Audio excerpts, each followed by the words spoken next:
Partie 4 donc, section 26, autorité. 26. Mon autorité me vient directement du Créateur primordial. Je suis ma propre représentante, mon propre représentant du Créateur primordial qui est la source de toute chose, créé et créateur de mon âme. L'autorité suprême. Je jouis d'un protocole privilégié avec le Créateur primordial et aucune autre autorité n'est nécessaire, ni ne peut jamais être placée avant son autorité pour ce qui concerne mon âme éternelle et mon être vivant. Cependant, je réserve le droit de choisir un être très pur et très aimant en tant qu'intermédiaire si besoin est. 26.1. Étant donné que je suis ma propre représentante, mon propre représentant du Créateur primordial, il s'ensuit que nulle autre autorité sur Terre ne peut supplanter ma propre autorité directement ordonnée par le seul Créateur de tout ce qui est. Ceci inclut tous ceux qui ont été nommés ou élus à leur fonction et investis de pouvoir et d'autorité pour réguler ou gouverner parce que je suis déjà sous le protocole privé avec cela qui ne peut être défini qu'en tant que conscience pure et amour pur. 26.2. Je retire, ici et maintenant, dans le passé comme dans l'avenir, tout consentement présumé, tout consentement tacite, toute conformité supposée à toutes les autorités inférieures qui sont humaines et qui émanent de la Terre, comme je suis en droit de le faire en vertu de mon protocole personnel avec le Créateur primordial, le Créateur de tout l'univers, et je choisis de demeurer uniquement sous son autorité sans qu'aucune autre soi-disant autorité ne s'immisce entre nous. 26.3. Dans toute affaire concernant mon être vivant qui respire, mon corps physique, mon esprit et mon âme, ce qui inclut tous mes corps à tous les niveaux de mon être multidimensionnel, mon protocole personnel avec le Créateur primordial est final et supplante tout autre accord et ou autorité, convention, statut et ou régulation qui sont soit d'origine terrestre, soit d'origine hors terre. Ils sont destinés à réduire mon être en esclavage et ou à limiter ma liberté d'une manière ou d'une autre sans avoir eu au préalable obtenu mon consentement conscient. Pleinement éveillé et informé, rien de caché. 26.4. Les contrats d'incarnation d'avant la naissance sont tous ici et maintenant rendus nuls et non avenus de façon permanente pour cause de tromperies massives, de violations graves, de ruses, de contrôle de l'esprit et de pratiques de magie noire occulte utilisées sans mon consentement. 26.4.1. En raison des conditions de contravention contractuelle par les forces des ténèbres, aucun contrat que j'ai pu avoir signé concernant mes incarnations sur Terre n'est valable, même si ce contrat a été signé il y a des milliers d'années. 26.4.2. L'énorme tromperie qui est utilisée par tous les êtres des ténèbres annule tout consentement qui pourrait avoir cours avec de tels êtres. Section 27 à 31. Tu veux que je te passe la main? Mais la petite papate.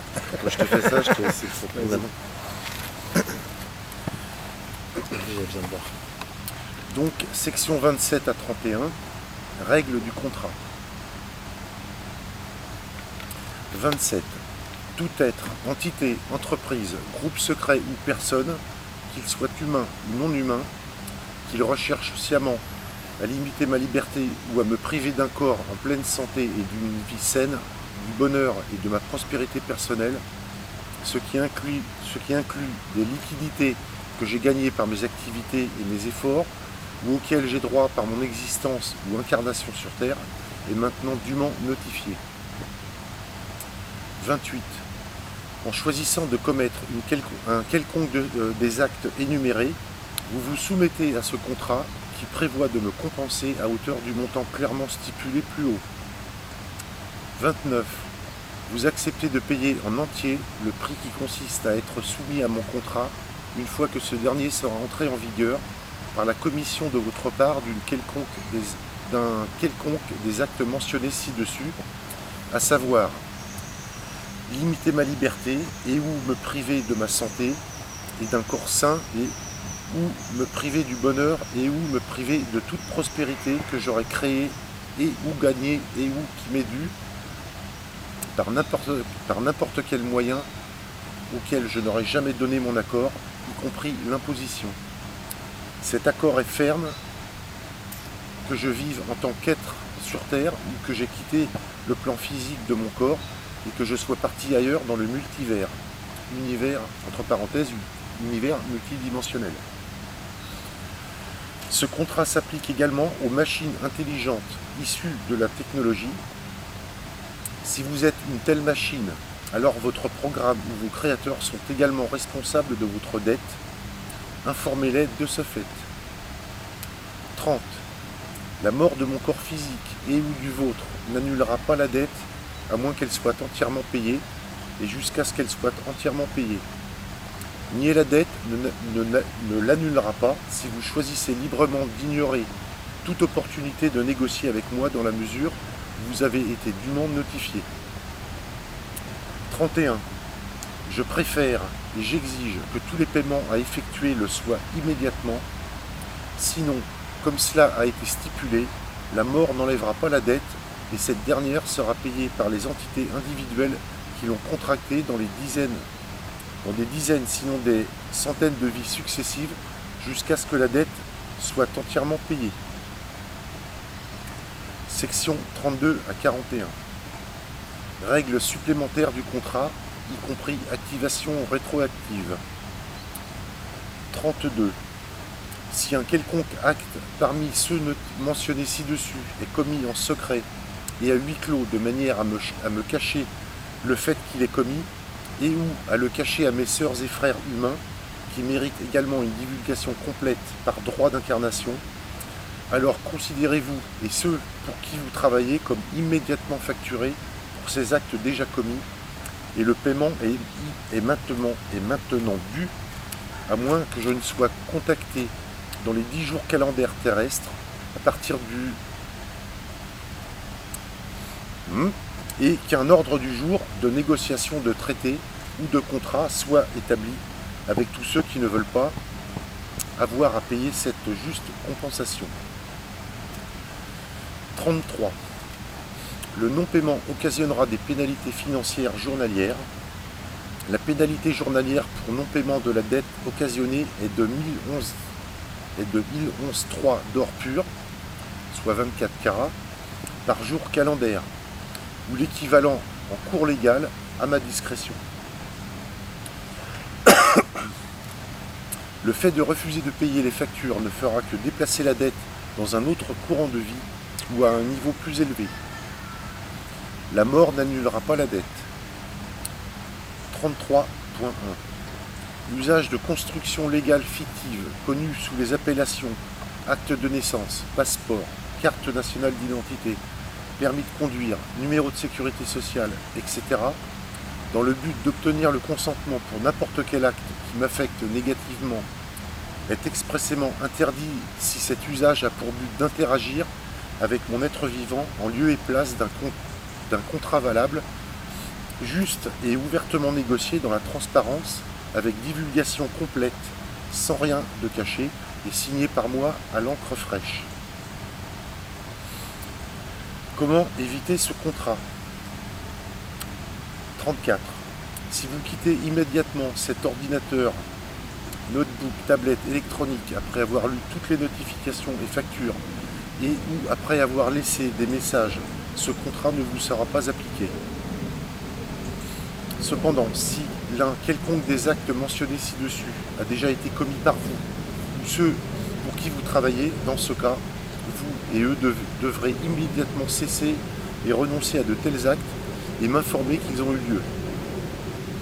Vous devez également vous excuser sincèrement dans le but d'obtenir mon pardon. Toutefois, si vous désirez continuer à commettre de tels actes, il vous faudra négocier un contrat ou traité valable avec moi en toute transparence. Ce contrat prévoira des compensations. 34.1. En refusant de cesser ou de renoncer et en continuant à commettre de tels actes sans mon consentement et sans un contrat valable établi avec moi, vous acceptez ce contrat et donnez votre accord pour payer le prix stipulé. Par le fait de ne pas informer vos supérieurs hiérarchiques ou ceux pour qui vous travaillez de cette notification de contrat, Vous acceptez à la fois ce contrat et de payer tous les coûts vous-même. 34.2. En démissionnant immédiatement de votre poste et en divulguant publiquement et en toute honnêteté toutes les informations en votre possession qui sont injustement cachées aux êtres humains et à moi-même en particulier, vous ne serez pas soumis à ce contrat. De plus, que vous viviez dans votre présent corps de chair ou dans un autre, vie ultérieure, vous recevrez un bonus pour vos services qui sera déduit des pénalités accumulées et versées ainsi que des factures payées en vertu de ce contrat. Le bonus consiste en une réduction de 30% sur les sommes versées. 35. En plus de ce qui est stipulé plus haut, le voyage dans le temps, qu'il soit effectué physiquement ou par tout autre moyen d'accès quantique, est expressément interdit si le but de cet accès quantique est de contourner ou de subvertir cette notification de contrat faite par moi et de changer soi-même, soit la chronologie, soit mon consentement. 36. Le voyage dans le temps est interdit s'il est utilisé pour transmettre toute information sur moi ou sur ma vie à des agents exécutants, des responsables commettants et ou des acteurs d'actes malfaisants, humains ou non humains, de la Terre ou hors Terre, puisque je revendique cette information comme étant ma propriété personnelle, créée par moi en tant que pan de mon expérience de vie et protégée conformément à mon protocole personnel avec le Créateur primordial et à ce contrat relatif à ma vie privée. 36.1. Un accord peut être conclu, entre parenthèses négocié, pour la transmission à travers le temps d'informations vitales avec tout être ou entité travaillant avec la vibration d'amour et ayant l'intérêt des êtres humains vivant sur Terre, à cœur et à l'esprit, si cela est fait à ma connaissance et avec mon consentement. 37. Ceux qui utilisent le voyage dans le temps ou l'accès quantique d'une manière qui m'affecte négativement et personnellement donnent par là même leur accord pour me compenser pour chaque incident ou minuple du taux stipulé de 100 trillions d'onces d'or pur, soit de 24 carats. 38. Pour finir, cette notification est rendue rétroactive du fait des complexités impliquées dans la considération de l'accès quantique et du voyage dans le temps. 39. La date d'effet de cette notification de contrat remonte à la date du début de mon incarnation présente sur cette terre pour la plupart des événements. Cependant, pour des circonstances spéciales, elle remonte soit à la date de ma toute première incarnation sur Terre en tant qu'être humain, voire les annales akashiques, soit à la signature en 1302 du calendrier grégorien de la bulle papale Unam Sanctam par le pape Boniface selon le cas.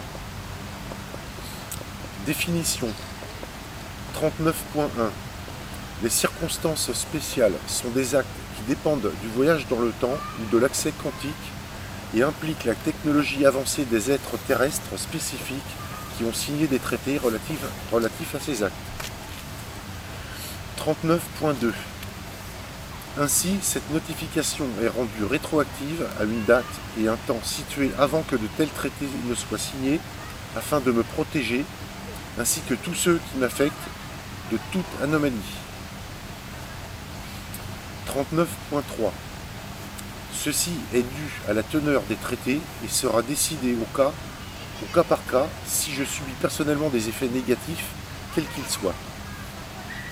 Toutefois, il faut prendre en considération que ces êtres, terrestres et hors terre, qui ont signé de tels traités, avaient à la fois la capacité de voyager dans le temps et d'utiliser des outils d'accès quantique dans le but de voir qui se tiendrait en travers de leur ordre du jour. 39.4. Donc il existe une réelle possibilité qu'ils aient pu cibler à un moment dans le temps un tel individu avant que cet individu ne se réincarne. Par exemple, mes parents, mes grands-parents ou mes ancêtres ont pu ont pu être ciblés, leur prospérité retirée, leur vie perturbée, etc. Ce qui aurait eu un effet collatéral négatif sur ma vie quelque part, sur les lignes du temps. 40. La quantité d'énergie ou d'or pur facturée pour chaque incident ou acte contre ma vie peut changer à tout moment et sans préavis. 41. Toute modification sera immédiatement et rétroactivement appliquée à tous les actes. Je te laisse la main. Section 42 à 51. Règles supplémentaires et notification d'opportunité de résolution de ce contrat sans paiement. 42. Tout contrat conclu avec moi par la commission des actes mentionnés dans ce contrat peut être résolu sans paiement, mais seulement au cas par cas, comme bon me semble, selon les circonstances et l'intention avec laquelle chaque acte a été commis. 43. Les négociations pour la résolution autre que le paiement des factures doivent être menées avec moi, personnellement, et avec l'intention honnête et claire de rechercher le pardon pour chaque acte individuel.